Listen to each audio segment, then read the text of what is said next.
Kejadian 42. Saudara-saudara Yusuf pergi ke Mesir. Setelah Yakub mendapat kabar bahwa ada gandum di Mesir, berkatalah ia kepada anak-anaknya, "Mengapa kamu berpandang-pandangan saja?" Lagi katanya, "Telah kudengar bahwa ada gandum di Mesir. Pergilah ke sana dan belilah gandum di sana untuk kita, supaya kita tetap hidup dan jangan mati." Lalu pergilah 10 orang saudara Yusuf untuk membeli gandum di Mesir. Tetapi Yakub tidak membiarkan Benyamin adik Yusuf pergi bersama-sama dengan saudara-saudaranya, sebab pikirnya, jangan-jangan ia ditimpa kecelakaan nanti. Jadi di antara orang yang datang membeli gandum terdapatlah juga anak-anak Israel, sebab ada kelaparan di tanah Kanaan. Sementara itu Yusuf telah menjadi mangku bumi di negeri itu. Dialah yang menjual gandum kepada seluruh rakyat negeri itu.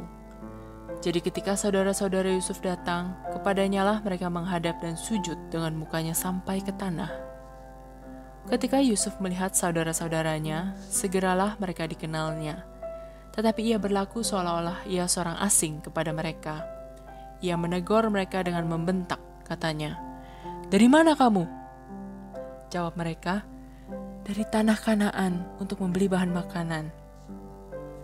Memang Yusuf mengenal saudara-saudaranya itu, tetapi dia tidak dikenal mereka. Lalu teringatlah Yusuf akan mimpi-mimpinya tentang mereka. Berkatalah ia kepada mereka, "Kamu ini pengintai. Kamu datang untuk melihat-lihat di mana negeri ini tidak dijaga." Tetapi jawab mereka, "Tidak, tuanku. Hanyalah untuk membeli bahan makanan hamba-hambamu ini datang. Kami ini sekalian anak dari satu ayah. Kami ini orang jujur. Hamba-hambamu ini bukanlah pengintai." Tetapi ia berkata kepada mereka, "Tidak, kamu datang untuk melihat-lihat di mana negeri ini tidak dijaga." Lalu jawab mereka, "Hamba-hambamu ini 12 orang. Kami bersaudara, anak dari satu ayah di tanah Kanaan. Tetapi yang bungsu sekarang ada pada ayah kami, dan seorang sudah tidak ada lagi." Lalu kata Yusuf kepada mereka, "Sudahlah, seperti telah kukatakan kepadamu tadi, kamu ini pengintai. Dalam hal ini juga kamu harus diuji. Demi hidup Firaun, kamu tidak akan pergi dari sini, jika saudaramu yang bungsu itu tidak datang kemari. Suruhlah seorang daripadamu untuk menjemput adikmu itu, tetapi kamu ini harus tinggal terkurung di sini. Dengan demikian perkataanmu dapat diuji, apakah benar, dan jika tidak, demi hidup Firaun, sungguh-sungguhlah kamu ini pengintai." Dan dimasukkannya mereka bersama-sama ke dalam tahanan 3 hari lamanya. Pada hari yang ketiga, berkatalah Yusuf kepada mereka, "Buatlah begini, maka kamu akan tetap hidup. Aku takut akan Allah. Jika kamu orang jujur, biarkanlah dari kamu bersaudara tinggal seorang terkurung dalam rumah tahanan. Tetapi pergilah kamu, bawalah gandum untuk meredakan lapar seisi rumahmu. Tetapi saudaramu yang bungsu itu haruslah kamu bawa kepadaku, supaya perkataanmu itu ternyata benar, dan kamu jangan mati." Demikianlah diperbuat mereka. Mereka berkata seorang kepada yang lain, "Betul-betullah kita menanggung akibat dosa kita terhadap adik kita itu. Bukankah kita melihat bagaimana sesak hatinya ketika ia memohon belas kasihan kepada kita, tetapi kita tidak mendengarkan permohonannya. Itulah sebabnya kesesakan ini menimpa kita." Lalu Ruben menjawab mereka, "Bukankah dahulu kukatakan kepadamu, janganlah kamu berbuat dosa terhadap anak itu? Tetapi kamu tidak mendengarkan perkataanku. Sekarang darahnya dituntut daripada kita." Tetapi mereka tidak tahu bahwa Yusuf mengerti perkataan mereka, sebab mereka memakai seorang juru bahasa. Maka Yusuf mengundurkan diri dari mereka lalu menangis. Kemudian ia kembali kepada mereka dan berkata-kata dengan mereka. Ia mengambil Simeon dari antara mereka, lalu disuruh belenggu di depan mata mereka. Sesudah itu Yusuf memerintahkan bahwa tempat gandum mereka akan diisi dengan gandum, dan bahwa uang mereka masing-masing akan dikembalikan ke dalam karungnya, serta bekal mereka di jalan akan diberikan kepada mereka. Demikianlah dilakukan orang kepada mereka itu. Sesudah itu mereka pun memuat gandum itu ke atas keledai mereka, lalu berangkat dari situ. Ketika seorang membuka karungnya untuk memberi makan keledainya di tempat bermalam, dilihatnyalah uangnya ada di dalam mulut karungnya. Katanya kepada saudara-saudaranya, "Uangku dikembalikan, lihat, ada dalam karungku." Lalu hati mereka menjadi tawar, dan mereka berpandang-pandangan dengan gemetar, serta berkata, "Apakah juga yang diperbuat Allah terhadap kita?" Ketika mereka sampai kepada Yakub ayah mereka di tanah Kanaan, mereka menceritakan segala sesuatu yang dialaminya. Katanya, "Orang itu, yakni yang menjadi tuan atas negeri itu, telah menegur kami dengan membentak dan memperlakukan kami sebagai pengintai negeri itu. Tetapi kata kami kepadanya, 'Kami orang jujur, kami bukan pengintai. Kami 12 orang bersaudara, anak-anak ayah kami. Seorang sudah tidak ada lagi, dan yang bungsu ada sekarang pada ayah kami di tanah Kanaan.' Lalu kata orang itu, yakni yang menjadi tuan atas negeri itu kepada kami, 'Dari hal ini aku akan tahu apakah kamu orang jujur. Dari kamu bersaudara haruslah kamu tinggalkan seorang padaku. Kemudian bawalah gandum untuk meredakan lapar seisi rumahmu, dan pergilah. Lalu bawalah kepadaku saudaramu yang bungsu itu, maka aku akan tahu bahwa kamu bukan pengintai, tetapi orang jujur. Dan aku akan mengembalikan saudaramu itu kepadamu, dan bolehlah kamu menjalani negeri ini dengan bebas.' Ketika mereka mengosongkan karungnya, tampaklah ada pundi-pundi uang masing-masing dalam karungnya. Dan ketika mereka beserta ayah mereka melihat pundi-pundi uang itu, ketakutanlah mereka. Dan Yakub ayah mereka berkata kepadanya, 'Kamu membuat aku kehilangan anak-anakku. Yusuf tidak ada lagi, dan Simeon tidak ada lagi. Sekarang Benyamin pun hendak kamu bawa juga. Aku inilah yang menanggung segala-galanya itu.' Lalu berkatalah Ruben kepada ayahnya, 'Kedua anakku laki-laki boleh engkau bunuh, jika ia tidak kubawa kepadamu. Serahkanlah dia ke dalam tanganku, maka dia akan kubawa kembali kepadamu.' Tetapi jawabnya, 'Anakku itu tidak akan pergi ke sana bersama-sama dengan kamu, sebab kakaknya telah mati, dan hanya dialah yang tinggal. Jika dia ditimpa kecelakaan di jalan yang akan kamu tempuh, maka tentulah kamu akan menyebabkan aku yang ubanan ini turun ke dunia orang mati karena duka cita.'" Kejadian 43. Saudara-saudara Yusuf pergi ke Mesir untuk kedua kalinya. Tetapi hebat sekali kelaparan di negeri itu.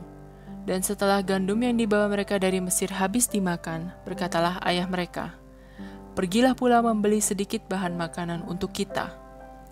Lalu Yehuda menjawabnya, "Orang itu telah memperingatkan kami dengan sungguh-sungguh, kamu tidak boleh melihat mukaku jika adikmu itu tidak ada bersama-sama dengan kamu. Jika engkau mau membiarkan adik kami pergi bersama-sama dengan kami, maka kami mau pergi ke sana dan membeli bahan makanan bagimu. Tetapi jika engkau tidak mau membiarkan dia pergi, maka kami tidak akan pergi ke sana. Sebab orang itu telah berkata kepada kami, 'Kamu tidak boleh melihat mukaku jika adikmu itu tidak ada bersama-sama dengan kamu.' Lalu berkatalah Israel, 'Mengapa kamu mendatangkan malapetaka kepadaku dengan memberitahukan kepada orang itu bahwa masih ada adikmu seorang?' Jawab mereka, 'Orang itu telah menanyai kami dengan seksama tentang kami sendiri dan tentang sanak saudara kita. Masih hidupkah ayahmu? Adakah adikmu lagi?' Dan kami telah memberitahukan semuanya kepadanya seperti yang sebenarnya. Bagaimana kami dapat menduga bahwa ia akan berkata, 'Bawalah kemari adikmu itu'?" Lalu berkatalah Yehuda kepada Israel ayahnya, "Biarkanlah anak itu pergi bersama-sama dengan aku, maka kami akan bersiap dan pergi, supaya kita tetap hidup dan jangan mati, baik kami maupun engkau dan anak-anak kami. Akulah yang menanggung dia. Engkau boleh menuntut dia daripadaku jika aku tidak membawa dia kepadamu dan menempatkan dia di depanmu, maka akulah yang berdosa terhadap engkau untuk selama-lamanya. Jika kita tidak berlambat-lambat, maka tentulah kami sekarang sudah 2 kali pulang." Lalu Israel ayah mereka berkata kepadanya, "Jika demikian, perbuatlah begini.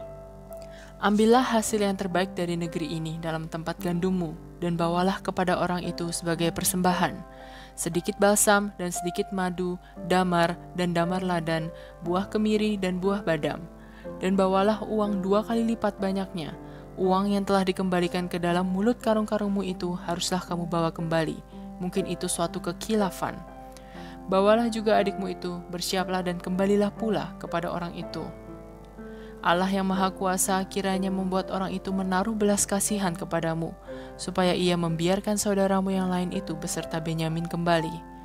Mengenai aku ini, Jika terpaksa aku kehilangan anak-anakku, biarlah juga kehilangan."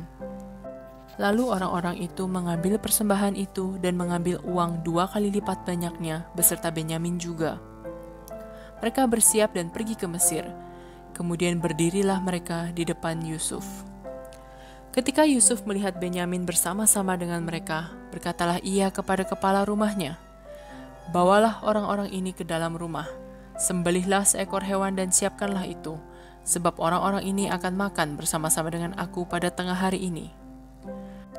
Orang itu melakukan seperti yang dikatakan Yusuf, dan dibawanyalah orang-orang itu ke dalam rumah Yusuf. Lalu ketakutanlah orang-orang itu karena mereka dibawa ke dalam rumah Yusuf. Kata mereka, "Yang menjadi sebab kita dibawa ke sini ialah perkara uang yang dikembalikan ke dalam karung kita pada mulanya itu, supaya kita disergap dan ditangkap, dan supaya kita dijadikan budak dan keledai kita diambil." Karena itu mereka mendekati kepala rumah Yusuf itu dan berkata kepadanya di depan pintu rumah, "Mohon bicara, Tuan. Kami dahulu datang kemari untuk membeli bahan makanan.